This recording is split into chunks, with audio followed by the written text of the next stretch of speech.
Hi everyone, and welcome to Community Journal. Thank you very much for joining us. We really appreciate you tuning us in, and here it is, the craziness of the year. I can't believe the holidays are upon us, folks. That's it. They're here. Boy, I'll tell you, I don't dare go near the mall at this Oh, point. no. I'm glad you got the shopping done early. Thank you. Although you did do your part I this did year. do some, yes, I did. But, you know, it has been, we've been very lucky here on the Cape. A lot of places not far from here got a lot of snow. I know. And we have only a trace. I've not been able to really measure any. So we've really been lucky. So I hope it continues that way, though I suspect it won't. Well, if we have any history of living in this area, which you and I certainly do, we know better, right? That's for sure. Well, folks, we begin our show today with a big update with the Harwich Conservation Trust. They're doing a lot of work, as they always do. So Michael and Tyler sat down to give us an update. So let's take a look at that right now. Welcome to Community Journal. Here we are with our monthly update for Harwich Conservation Trust. I'm Michael Locke, Executive Director of the Harwich Conservation Trust, and we have here Tyler Maycath, our Outreach and Stewardship Coordinator. We're going to highlight some of our annual activities that are made possible by the dedicated time and energy provided by our diverse group of volunteers. These are annual activities that we're going to highlight, 4 in particular, but just to give you a sense of all the different things that our volunteers make possible. One is happening right now, happens actually from October through April when the leaves are down. It's our Boundary Quest crew. And just as the name implies, they're out there on the lands looking for property markers, corners, property lines, identifying, marking, and mapping those boundaries. Here they are right here, the latest Boundary Quest crew, Nancy from left to right, Nancy Hipp, Tony Ryan, and Dave Callahan right there in World Harwich Conservation Trust headquarters in South Harwich, looking at the map before they head out. Tyler, tell us a little bit more about Boundary Quest and what they're up to out there. Sure. They're often joined by myself and our AmeriCorps member, Ben, and we go out and we walk boundaries. We do sort of an initial reconnaissance of boundary markers along our boundary lines. This past year we did work in the Island Pond area, in the Cold Brook Preserve area. Now we're doing some work off Lothrop Ave. What we do is we go out and assess the condition of the boundary, if there might be any issues with encroachment, if the monuments are in their assigned legal positions.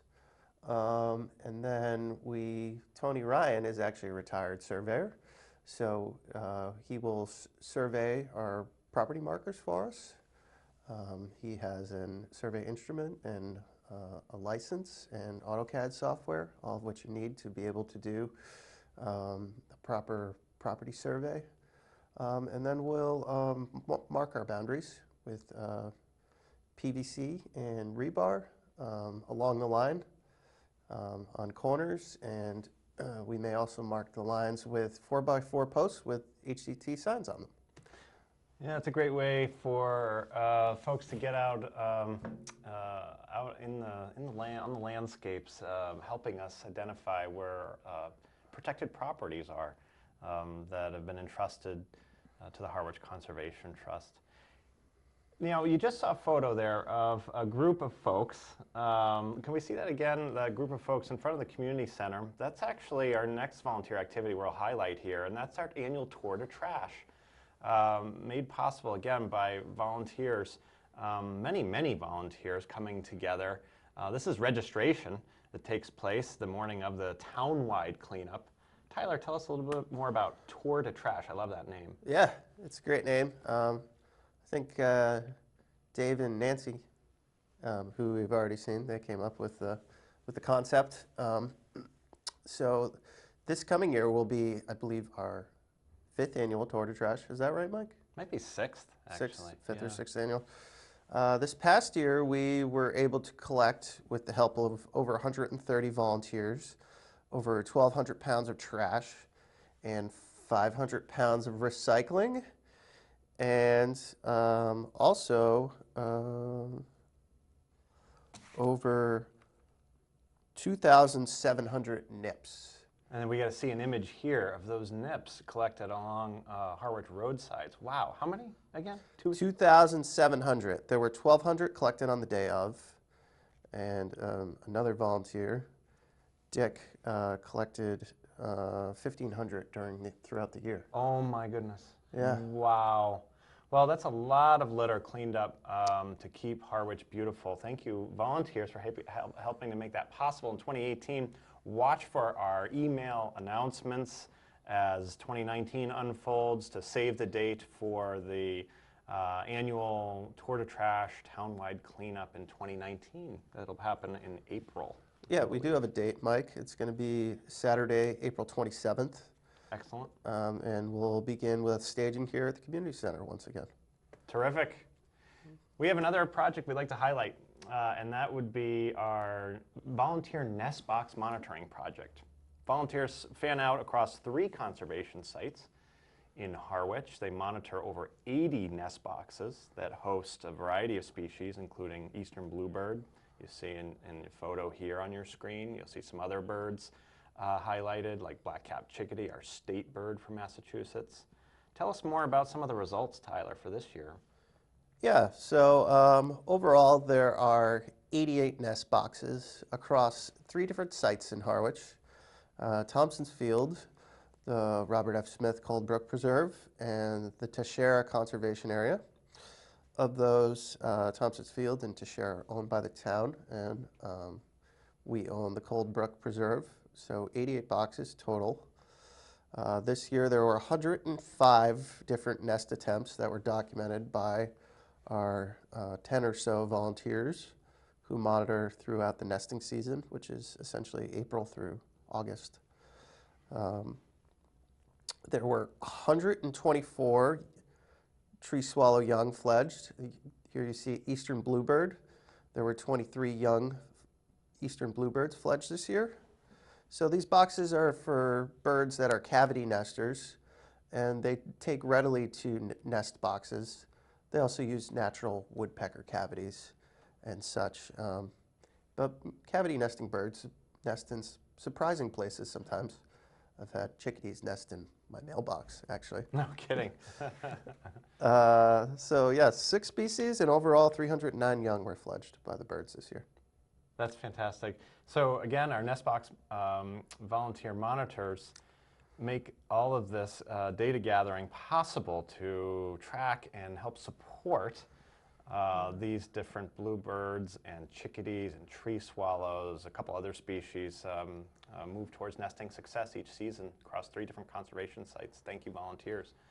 We're going to wrap up some volunteer highlights. I just want to also mention volunteers help us with a variety of other activities, whether it's office support or stocking the trail guides at different trailhead kiosks here at the community center, also at Town Hall, keeping trail guides available in those places. They help us with our winter talks. They help us run events like our Live Owl program. But we're going to wrap up here with another event, annual volunteer activity made possible by the fact that they're out in the field in April and May for our annual herring count. You'll see a map in a moment showing the migratory route along Herring River. Look at Nantucket Sound in the bottom of your screen there. The river herring make their way into the mouth of the Herring River, all the way up into their spawning ponds of Hinckley's Pond, Long Pond, which is connected to Hinckley's Pond by Princess Brook, and Seymour's Pond, which is connected to Hinckley's Pond by the Cahoon Canal. Tell us a little bit more about the herring counters, Tyler. Sure. That's a 7-mile migration that the herring make from Nantucket Sound.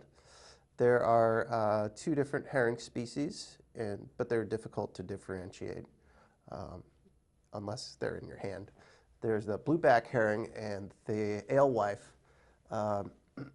As folks may know, there's a moratorium on this species for harvesting, and there has been for a long period of time.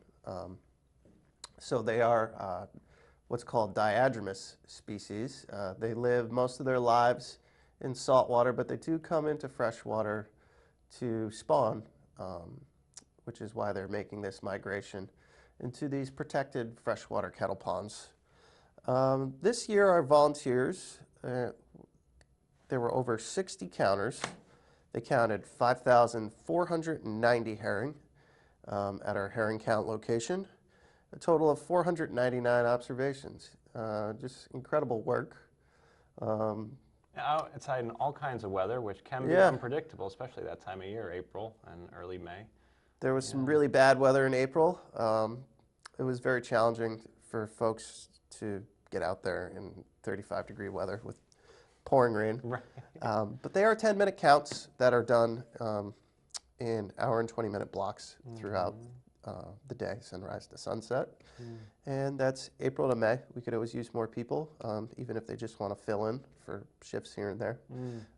It's pretty interesting, especially if you get there and you see a lot of migration on a day. So Yeah, we hope with that herring count data collected by the volunteers that over time that will help inform the state's Division of Marine Fisheries and other entities that help govern and administer fishery policy so that we can have a hand in restoring this once abundant fish population on down the line.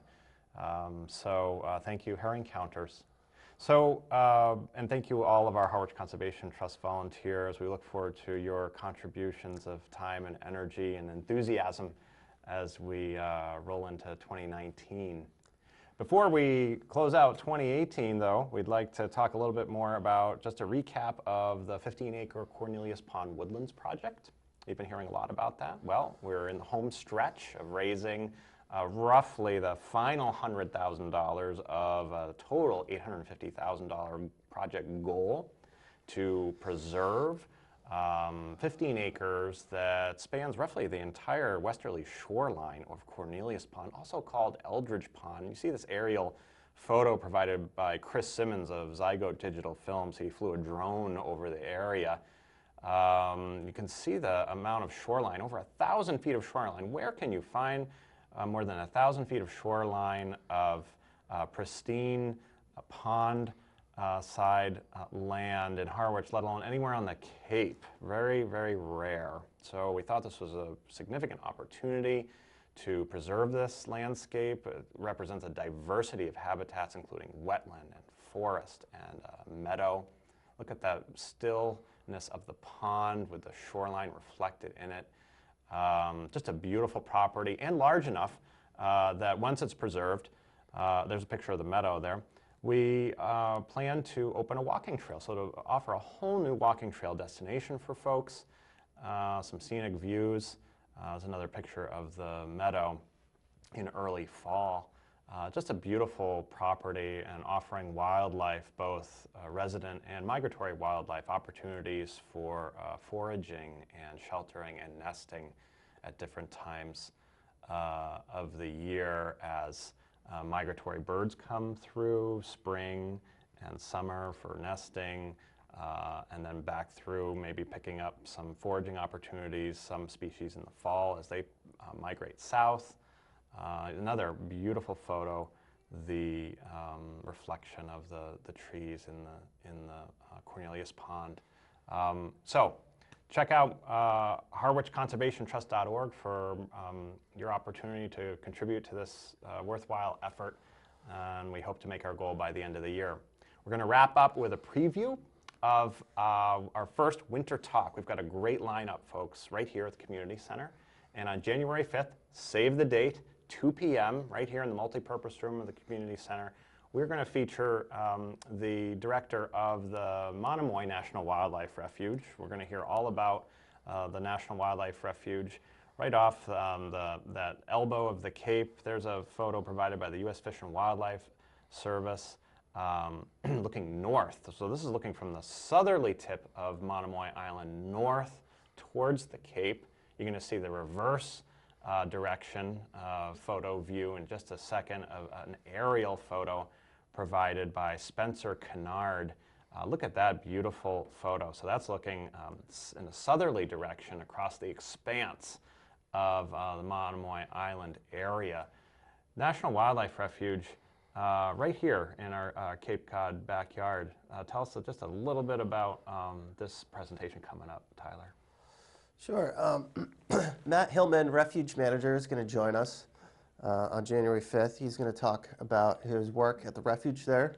The refuge in total is over 7,600 acres, including over 3,000 acres of federally designated wilderness. It's home to the largest gray seal haulout on the East Coast, and nesting shorebirds such as these American oyster catchers, and also federally endangered roseate terns, federally threatened piping plovers. Here you see some common terns, a relative of the roseate tern. It's also home to a restoration project for the northeastern beach tiger beetle, which is another federally threatened species. It's also home to nesting herons during the nesting season. There's a rookery there with black-crowned and yellow-crowned night herons. Nesting gulls. There are a variety of amazing wildlife species that call the refuge home. And Matt's going to tell us a little bit about the research they have going there and efforts to also restore the historic Monomoy Point light station, which dates back to 1823. Wow. So join us on January 5th.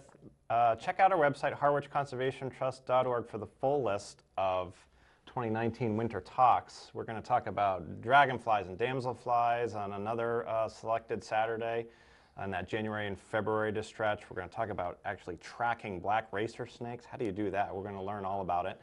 And a variety of other topics. It's going to be fun, different, interesting. We hope you can join us. Thank you all very much for your support of the Harwich Conservation Trust land preservation, land stewardship, and educational outreach work throughout the year. Tyler, thank you for all your work. We thank Jane Harvey, our Director of Development, and our Office Manager, Alva Chaletsky, and of course, all of the volunteers that make land saving possible here in Harwich. And thanks to Channel 18 for all their work, staff and volunteers included. That's it for this monthly update, and have a wonderful holiday season. Thank you. Happy holidays. Well, you know, we say it every time. I know, but it's we're like broken records. But the work that they do is just wonderful. And the pictures. Huh. I don't know which one of those guys takes the pictures, but maybe both, I don't know. But the pictures are like paintings. Yes, they really they are, just They amazing. But just to sort of underline the talk coming up on Saturday, January 5th at 2 p.m., you know, that's really quite an amazing talk, because it talks about the light station out there on Monomoy Point, which was established in 1823, and I never realized that. Wow, I didn't either. No, so, and the pictures that they had of Monomoy were just incredible. But again, it's going to focus on the history of the refuge and the conservation of its unique wildlife, and it really has some unique wildlife out there. And again, Matt Hillman, the refuge manager, is the speaker. I mean, you know, what better person to have talk about that? And there is a suggested donation of $5 for that talk. Well worth it. Is there a need to register for it? I or- don't think so. Okay. I don't see that on here, and they might have mentioned it in their piece, but I'm not sure. I don't think so. And then there's another one that I'm not sure that they mentioned on the piece. On the 12th of January, bald eagle biology and behavior. Again, a suggested donation of $5. This is a presentation by Jason Zimmer, the district supervisor of the Southeast Wildlife District in Massachusetts. And I never realized that bald eagles have been observed here in Harwich and Brewster and other areas of Cape Cod. So we're going to learn with that talk about the natural history and the story of their decline, which we know they are in decline. Yes, they are. So it's nice to know that they are here on Cape Cod. So Just an amazing 2 talks that you could go to. Again, they do thank you to the Harwich Conservation Trust for, you know, attempting to keep Harwich in the true history of Harwich. Yes, and keeping nature is nature. Yeah, that's, yes, thank you, Eileen. Keeping nature in its natural habitat. There you go. Now you have a couple of things there. I do. One is Christmas at Brooks Academy. It's an exhibit of folk art of Cape Cod, and it will be held on Saturday, December 15th. It's the last of the 3 Saturdays that they've been opening Brooks Academy for this exhibit. It will be held from 1 to 4 p.m., and it's featuring quilts, bird carvings, Martha Cahoon paintings, just a lot to see. So if you're looking for something to do to get you in the holiday spirit, the folk art exhibit of Cape Cod on Saturday, December 15th at Brooks Academy, 1 to 4 p.m. And that sounds like a nice take. It really does. Yes, it Yeah, does. And yeah. then if you're a little stressed out from the holidays, Which, I have a possible you know, solution for what, you. What person is not stressed out from the holidays? So here's a great solution right here. yes, yoga classes. This sounds good. Mondays from 5:30 to 6:30. You can join Janet Betty, who is an RYT of Bit of Bliss Yoga, on the mat for a gentle, calming, and stress-relieving class. Doesn't that sound good? Sure does. Poses are practiced at a slower pace, which is good, and is recommended for all levels looking for a soothing, relaxing, and nourishing experience. And classes are for every body. Cute, every body type. Individual classes are $15. Invest in 6 classes for $60 or 10 classes for $90. And if you want to find your bliss, you can call 978-500-2390. There is a website, but it's quite long. So I would suggest that you call that number, 978-500-2390, and you can talk with Janet Betty about taking those classes. Very good. De-stressing a bit. Yes, that's a good thing to do. And also, we've been talking about this for a couple of weeks, and this show has received some great reviews. Yes. It's called Madeline's Christmas. It's at the Cape Cod Theater Company, home of the Harwich Junior Theater. And you know, if you're not busy on Christmas, the Christmas holidays, or the time the kids have off at school, you can see the show during that week. They're doing several different shows. It already opened, of course, on November 30th, but they're doing Saturdays and Sundays through December 30th with additional matinees during school vacation week, and there'll be 2 p.m. on the 26th, 27th, and 28th of December. So again, Madeline's Christmas, a great show, and of course, suitable for kids, obviously, and just a great take. Our kids love those Madeline books, especially our daughter. They're great stories. books, and to see it on theater, live is really great. Yeah, and they did get great reviews. It did, it did. And you can get a special deal at the Harwich Junior Theater. 3 shows, you can buy season tickets, you can buy 3 shows, and you get 1 more show free. That's a deal. So that's a deal. And again, we have to stress, this is a special thing that they're doing this year during Madeline's Christmas. They've teamed up with Caitlin'sCloset.org. And if you bring a new or very gently taken care of coat, for every coat donated, the theater will bring a free refreshment voucher at the musical. So if you go to the musical, donate a coat. It helps out and you somebody. get a snack. And you get a snack. So how can you go wrong? And you're helping somebody in need. That's right. Yeah, very good. Eric Beebe, our Recreation Director, is going to give us an update now on what's going to be going on here at the Rec Department here at the Community Center. So let's take a look at that right now.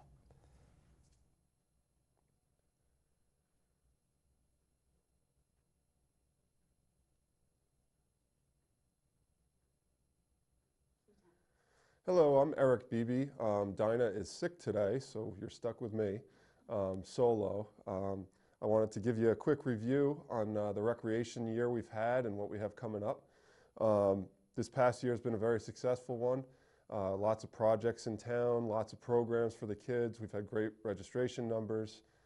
Brooks Park, we have a new restroom being put in right now. We're going to soon have all new lighting at the park. So things are really looking forward for the rec. I also wanted to brief everybody on what we got going on right now this winter. Registration-wise, we have tons of programs every day for the kids. There's something every day. There's still spots in pretty much everything for the winter session. Everything pretty much starts up in the first week of January. So you could sign up here. You could sign up on the town website, or that's it, really. That's the only ways you could sign up. But we have plenty of openings, like I said. We also have a couple new programs, including bowling. We're doing bowling trips on Tuesdays. Another fun one is we're doing a winter snowshoe excursion, February 16th, in coordination with Brewster Recreation. We're going to have a little snowshoe trip. Hopefully there'll be snow on the ground. So you could also register for that here as well anytime. Also over holiday vacation week, we're doing a lot of open gym times for the kids. Every day, we're closed Monday and Tuesday, but every other day we have a family rec open gym time slot in the morning, and then a regular open gym for all ages in the afternoon. So we really are staying busy for the winter. We have a lot of plans ahead for 2019. This spring, we're going to have a full slate of programs. We're going to introduce a new program, street hockey, over at Brooks Park in the basketball courts, so we're looking forward to that. And we're just going to start prepping for another summer season. We had a great summer season last year, great staff. We're looking to have most of our staff back this year, so it should be exciting. And I think that's about it that I had to cover with you guys. But yeah, come down and register anytime. The sooner the better, because there is limited spots. We do the pickups for the kids at the school, and we can only fit so many in our vans. But the sooner the better. Come on down, and we'll get you signed up. And thank you for your support, and happy holidays. Well, it will be a busy place here during school vacation. Yes, as always. As What always. a busy man he is. Yeah, and he he keeps is. the kids of the town of Harwich busy, He which is a keeps good them thing. busy, which is a good thing. Thank you, Eric. We appreciate that. And of course, this being the holiday season, Eileen, you're going to tell us about some special hours around here? Yes. I'm going to tell you about the closures and the opening hours of the community center for the next week or so. On December 24th and December 25th, the community center will be closed. Then regular hours will start on December 26th and go right through the 31st, which is New Year's Eve. However, they are closed again on New Year's Day.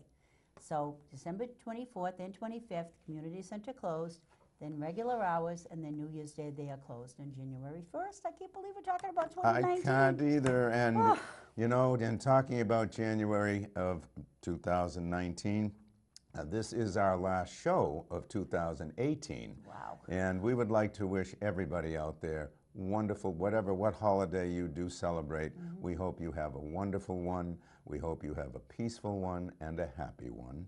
And a happy and healthy new year to all. Yes, and with that, we'll say bye-bye for now. Take Yes. care, everybody. And take advantage of what we told you about. Happy holidays.